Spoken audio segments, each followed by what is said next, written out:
Well, Jim, our final question here this week, sent via the Cult of Cornette Facebook group, and thank you for all the great questions. Send them also to CornyDriveThru at gmail.com along with your songs. This was sent by Ryan Sorrell. Ted DiBiase. Is he the son of Buddy Sorrell? I don't believe so, but Ted DiBiase bumped by throwing his arms up over his head instead of to the side.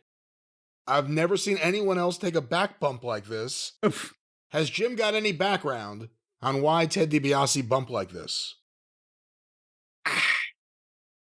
You know, it's not something that I've particularly noticed. Now I might not be able to unsee it the next time I watch any of Ted's matches, but when he first switched heel, he really worked hard, and he was a guy that took more of the rolling bumps where boom, he'd go down, but he'd be rolling into the position to get up to feet or take the next bump. But I didn't see anything odd enough to, do you remember anything odd enough to cause or attract the attention of people to break down his flat back bump, Brian?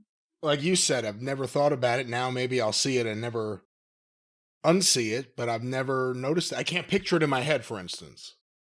And I mean, that's another thing is that, yes, there is a correct way to give a guy a bump and to take a bump, but there's room for interpretation based on the individual human anatomy of different people. And even though you should try to land as flat as possible and distribute the force of the landing across as much of your entire body as possible, and et cetera, it's all these little rules of thumb. There's always guys that for one reason or another, their size, the way they were built, a previous injury, they're going to take bumps differently we talked about Eddie Gilbert having that neck injury, and he took big bumps after that, but he was never a head snapping guy. His whole head and body went straight because he couldn't snap his neck. Flair took the backdrop on his side for 40 fucking years. That everybody's like, oh, Jesus Christ, you're not supposed to do that. But after the plane crash, that's the way he ended up doing it.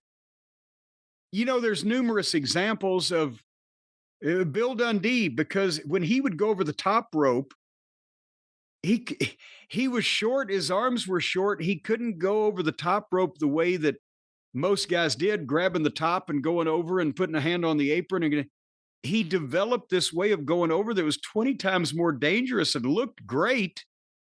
But goddamn, he was going over head first and then doing a handstand on the apron of the ring and fucking going over backwards from there to the floor. And for a while, he wasn't holding on to anything.